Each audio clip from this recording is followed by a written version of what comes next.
Galerinha, vamos dar continuidade na segunda parte sobre a nossa linda aula de organelas citoplasmáticas, beleza? Então, vem comigo aqui para a gente entender um pouquinho agora sobre os nossos queridos lisossomos. Inclusive, você sabe o que um azulejo disse para o outro? É isso mesmo, ele disse lisossomos, beleza? Vamos lá, então eles estão presentes em células animais, nas vegetais eles não ocorrem diretamente como lisossomos, né? Eles estão ali nos vacúolos vegetais. E aí outra coisa que eles fazem a digestão intracelular. Intra quer dizer, obviamente, dentro, beleza? Quer dizer dentro da célula, tá bem?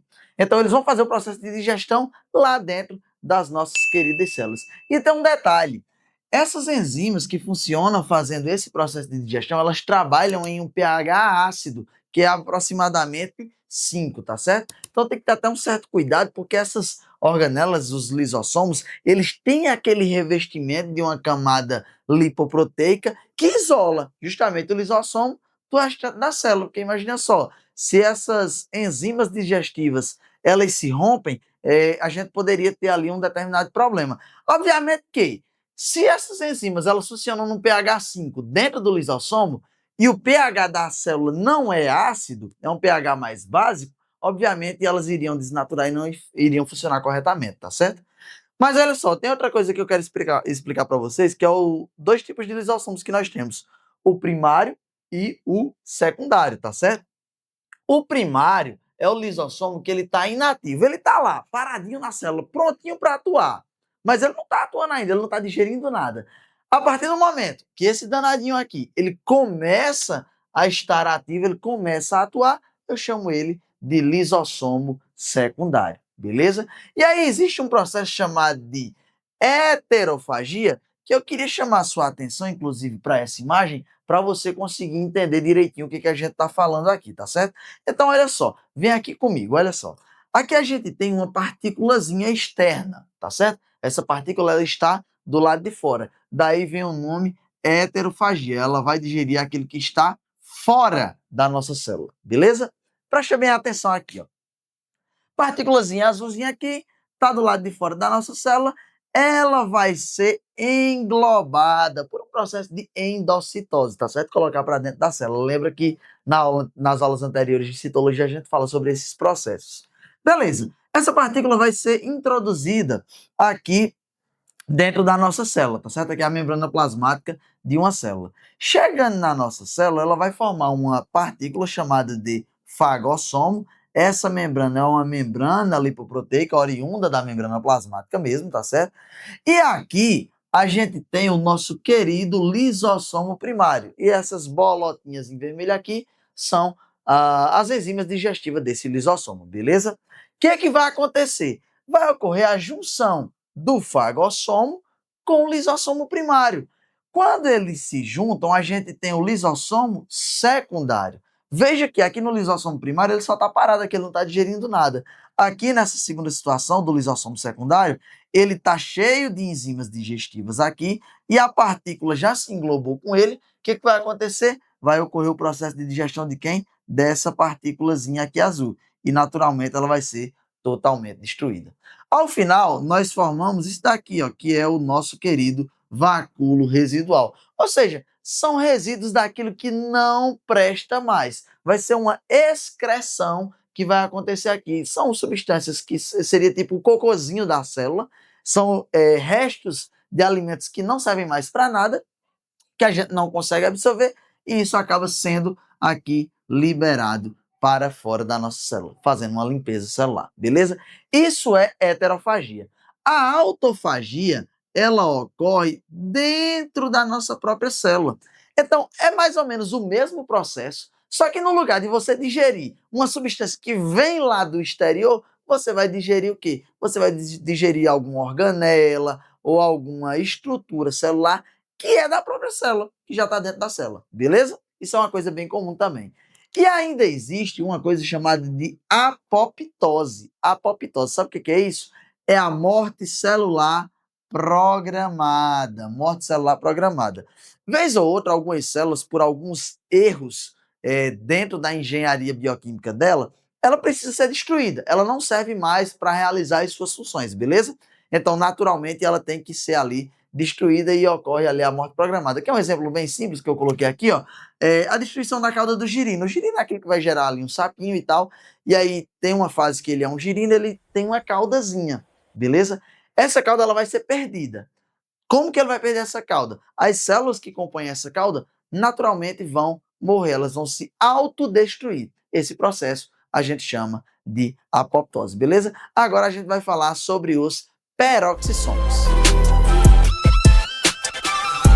Pessoal, então se liga agora aqui nessa organela que eu vou falar com vocês, tá certo? Que são os danadinhos dos peroxissomos. Não é uma organela assim tão recorrente da gente falar, mas vez ou outra ela aparece lá na provinha do Enem da gente, tá certo? Então presta atenção. Primeira coisa, os peroxissomos, eles são capazes de degradar substâncias tóxicas. Exemplo, o álcool. Então você é aquele cara que no final de semana gosta de tomar uma cerveja, uma cachaçinha, uma dosinha de uísque e às vezes acaba exagerando, toma 4 ou 5 grades de cerveja, de repente tá dormindo lá pelas calçadas e seus amigos têm que te trazer para casa todo vomitado. Então, você é um cara que acaba utilizando muito as organelas aqui dos peroxissomos, beleza? Por quê? Porque são os peroxissomos que vão acabar degradando todo aquele álcool tá empanturrado lá no seu fígado para dar uma melhorada, uma sobrevida aí em você, tá certo? Então, só que a ação desses peroxissomos gera uma substância chamada de peróxido de hidrogênio. E o que é isso? É a famosa água oxigenada. Lembra que a fórmula da água é H2O, beleza? A fórmula do peróxido de hidrogênio é H2O2. Então é água oxigenada porque tem esse oxigênio aí a mais, beleza? Inclusive, a água oxigenada também é tóxica para a gente. Só que os próprios peróxidos de hidrogênio, eles produzem a água oxigenada, mas eles também produzem uma enzima chamada de catalase. Sabe o que a catalase faz? Ela vem degradar aqui essa água oxigenada, quebrando ela, para que ela não intoxique, obviamente, ali o nosso organismo. Inclusive, você já deve ali ter meio que se relado, se machucado, e de repente sua mãe, sua avó, sua tia, alguém vai e coloca ali um pouquinho de água oxigenada, e aí de repente você vê aquela água oxigenada começando a espumar em cima da sua pele. O que é aquele negócio que está espumando ali na sua pele? É a ação da catalase que está basicamente degradando a água oxigenada. E aí gera mais ou menos aquele efeito ali, tá certo? Outra coisa também que seria a quebra de ácidos graxos, tá certo? Então, os nossos hepatócitos, eles também conseguem fazer a quebra dos ácidos graxos. Lembrando, ácido graxo é o quê? Gordura, lipídios, tá certo? São gorduras. Outra coisa, outra função, produção de sais biliares. Os sais biliares, eles basicamente quebram a gordura, tá certo? Você vai lembrar lá da vesícula biliar, que armazena a bile é um líquido formado de sais biliares, que tem uma função meio parecida com um detergente, tá certo? Ela faz a emulsificação, a saponificação de óleos e de gorduras, ou seja, vai pegar o que é gorduroso, vai pegar esses lipídios e vai quebrar. Então você é um cara que come muita gordura, alguma coisa desse tipo, muita coisa oleosa, uma batatinha frita, aqueles hambúrgueres cheios de frituras, pastéis que chega, pinga o óleo assim, então beleza, aqui vai ter a ação dos sais biliares, tá certo? E aí os peroxissomos ajudam no processo de produção desses sais biliares, pegam o colesterol e transforma ali em sais biliares, beleza? E a gente aqui tem também os glioxissomos, que estão presentes ali nas células vegetais. Os glioxissomos têm a mesma função do peroxissomos, só que quando é na célula vegetal, geralmente a gente utiliza essa nomenclatura. E o que ele vai fazer? Ele vai pegar os lipídios e vai transformar esses lipídios em açúcares, tá certo? Com a função ali de conversão energética, beleza? Agora eu queria falar com vocês sobre os vacúolos, tá certo? Vacúolo, gente, tem também célula animal, mas é muito reduzido, muito ínfimo, praticamente não tem função. Agora, na célula vegetal, são umas organelas super importantes. Então, foca nisso daqui direitinho. Outra coisa, se até aqui você está gostando dessa videoaula, deixe seu like, se inscreva no canal, tá certo? E se você está com alguma dúvida, vai deixando nos comentários. E não se esquece de mandar para os seus amigos que também estão precisando de pegar essas dicas da biologia para o Enem, beleza? Mas vamos aqui, ó. Vamos lá, ó. Vacúolos. Então você tem aqui o crescimento das células vegetais. E como é que você faz esse crescimento das células vegetais? Você coloca dentro dos vacúolos aqui muita água. Então só em você colocar água ali, você já vai inchar aquele vacúolo e naturalmente a célula vegetal vai acabar inchando também, tá certo? Outra situação, digestão intracelular. Então você pode armazenar dentro dos vacúolos. Sempre que você falar em vacúolo, gente, eu quero que vocês lembrem de uma palavra: armazenamento. Armazenamento, tá certo? Armazenamento de quê? Bom, a depender da coisa que você está armazenando, você vai associar com a função que você está desempenhando, beleza? Então, quando eu armazeno água no vacúolo, ele incha e aí eu tenho essa função de crescer a célula vegetal. Quando eu estou falando da digestão intracelular, o que eu estou armazenando no vacúolo? Eu estou armazenando enzimas digestivas que vão fazer esse processo. Seria basicamente o que os nossos queridos lisossomos fazem, que a gente acabou de explicar, tá certo? Outra coisa, controle osmótico. O controle osmótico é controlar a quantidade de água que entra ou que sai da célula. Então, a depender do soluto que você armazena ali, a quantidade de soluto que você armazena dentro dos vacúolos, ele pode atrair a água ou ele pode fazer com que a água saia dele, beleza? Tem essa função bem importante. Armazenamento de toxinas. Inclusive, o armazenamento de toxinas gera a característica de proteção contra a herbivoria. E o que seria herbivoria? Herbivoria é quando os animais herbívoros começam a predar, a comer as plantas. Isso é herbivoria. É um processo natural e normal dentro da ecologia, tá certo? Beleza. Só que se essa planta tá cheia de toxinas dentro dela, que geralmente tem um gosto muito impalatável, muito ruim, muito amargo, quando o animal começar a comer a primeira folhinha, que ele sentiu que tá ruim o gosto na boca dele, ele vai fazer o quê? Não vai comer mais. É igual a gente, quando vai comer, de repente, às vezes, algum alimento estragado, que coloca na boca, que sente aquele sabor muito ruim, a gente já cospe logo aquilo ali, não quer mais comer. Beleza? Então vamos lá. A gente tem a proteção contra a herbivoria quando tem o armazenamento, por exemplo, de toxinas. E a gente tem a questão da coloração de folhas e flores quando temos o armazenamento de algum tipo de pigmento. Deu para entender até aqui, né, pessoal? Então vamos lá, ó. Para a gente finalizar aqui essa parte das nossas queridas organelas citoplasmáticas, eu quero falar com vocês sobre uma estrutura muito importante, que é o citoesqueleto, tá certo? Então, primeira coisa, o citoesqueleto é uma rede de tubos que percorrem todo o citoplasma da célula, tá certo? E eles fazem o quê? Transmissão dos sinais, tá certo? Eles realizam ali a transmissão de todo tipo de sinal, seja de impulso nervoso, seja de informação mesmo, qualquer que seja, ou seja, de alguma substância que tenha que estar sendo transportada ali, tá certo? Eles vão dar outra coisa na célula, que é o formato dela. Então, basicamente, o ser humano, a gente tem um corpo aqui que tem os nossos ossos. Os ossos da gente, eles dão formato ao nosso corpinho.